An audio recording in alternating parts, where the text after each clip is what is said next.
Hey, hello, how are you? Y'all be just thinking goodbye. Wait, that's the last two. Anyway, we are here. More Christmas reviews from Scotty, Christmas Tank Top Emporium, and hat distributor. And we are here, to review the movie Ernest Saves Christmas.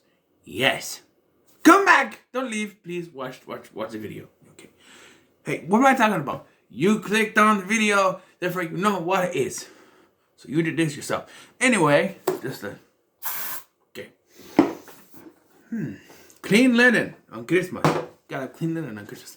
Anyways, we got Ernest Saves Christmas, a movie from 1988, the year after I was born.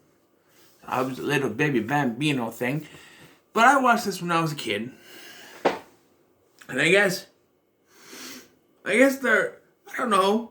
So they say sometimes you watch a movie when you're a kid, it changes when you're an adult. This hat does not fit me, and I wish it would. But I don't know. They used to play this on Disney Channel a lot when I was a kid.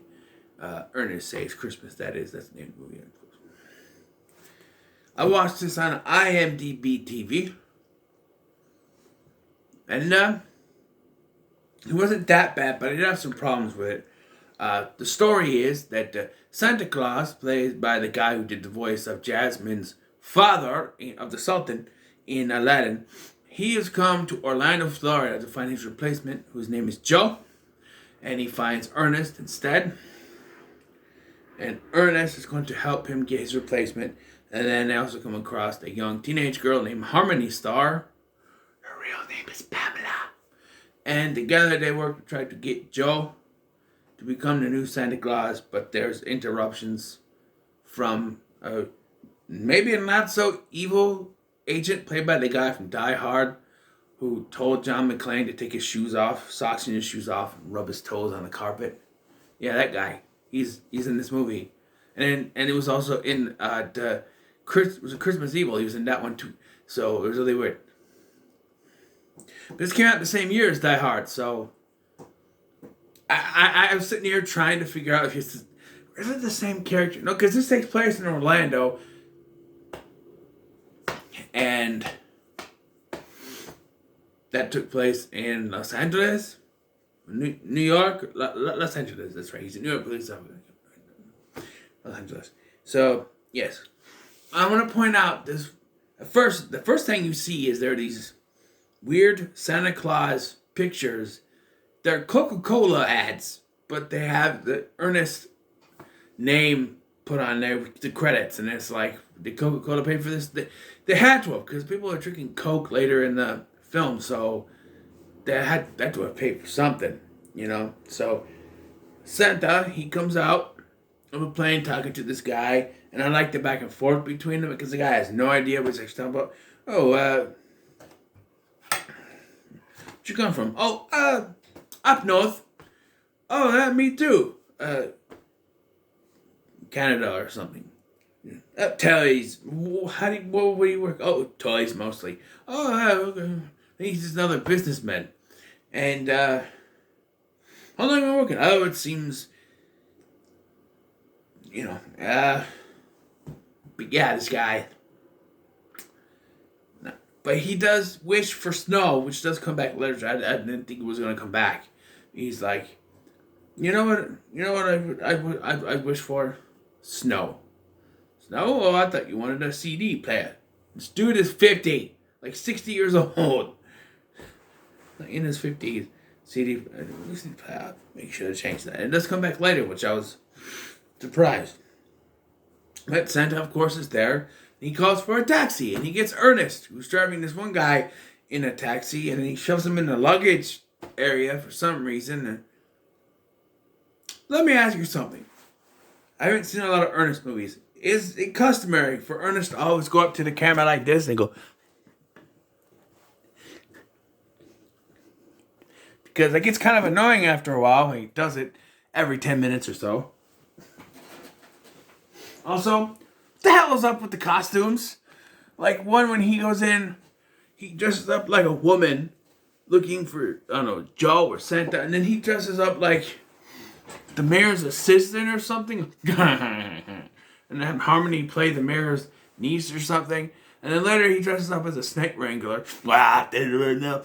They do. They're moving people want the snake. It's like, is there a need for him to dress up in these costumes?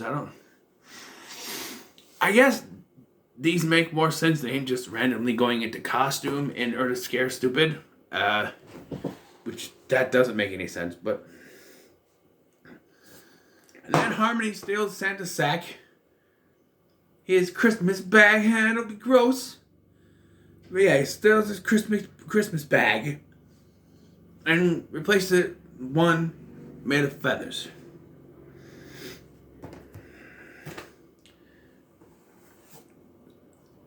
Meanwhile, Santa tries to get Joe to become Santa, but he's working on this movie.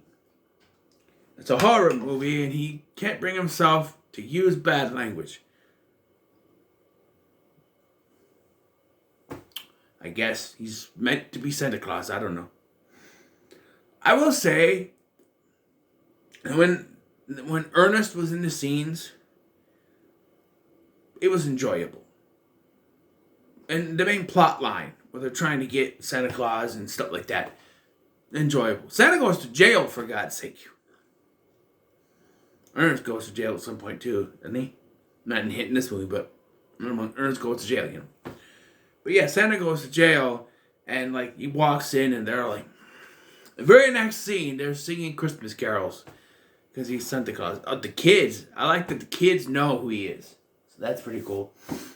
But yeah, what I don't like is it randomly cuts to these two random guys who I know are in every Ernest film. But their side plot doesn't do anything. Well, it prepares them later when, like, they have the reindeer. And they keep looking at the reindeer. And they argue over what letter's which. And it's annoying. And it's just that guy. And they're just kind of, I don't know. It's like Bulk and Skull side plot is what it is. It's just, what did they need to be in this movie? I know there's a running thing what they have to be in each movie doing something stupid, but when their scenes take away from the main plot, you could have thought of something else. They never interact really with Ernest until towards the end when they come to get the reindeer, and then the elves show up. And Ernest drives the sleigh with the reindeer. And then we get the scene where Joe decides he wants to be Santa Claus, and he tells Disney, he goes, I'll do the movie, but you have to get rid of the violence and the language. And they're like, well, we can't do that. Why? So he becomes Santa. He ends up believing. I don't remember how. He ends up believing and becoming Santa Claus. He's doing magic. He shakes hands with him. And apparently this is a custom, because we find out that the other Santa we've been following used to be named Seth Applegate. So why didn't he turn back to what he used to look like? We are shown that when you shake hands with Santa, you get the Santa powers and you look like Santa. So I'm assuming he didn't look like old wrinkly Santa back then. So what? You become Santa Claus, and then when you're done, you just look like Santa Claus permanently? Don't know about that, but... And so this nice gentleman at the airport wanted snow. I'm like, oh, he's not going to. They're not gonna. And he does, he makes the snow.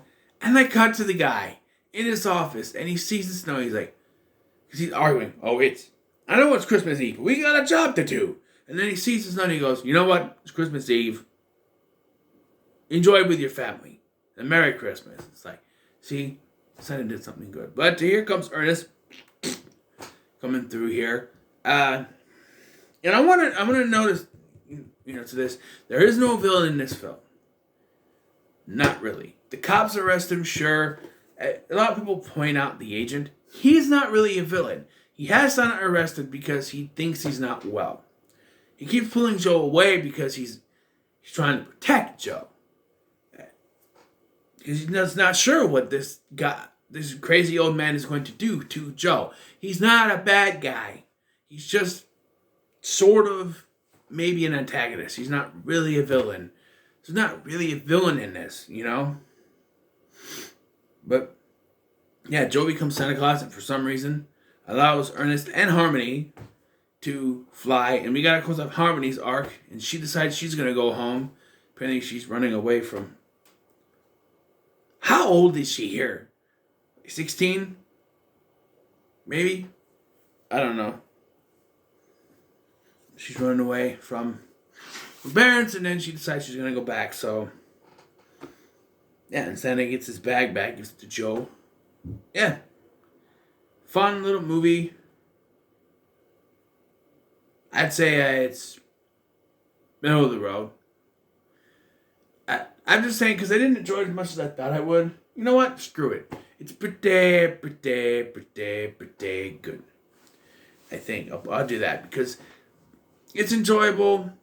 But when Ernest is not on screen, or the main plotline wasn't progressing, every time I cut those two guys, I was like, can we go back to the main plot? Because it took away. Yeah, I change it back. It's the middle of the road because of those stupid guys.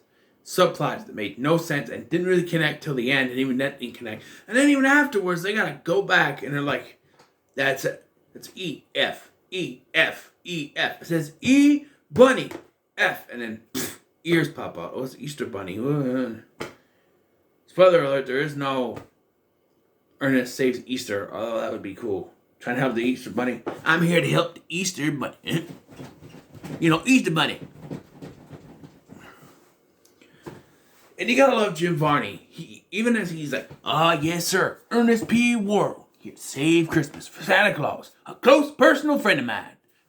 He's just fantastic in the role, but the mugging.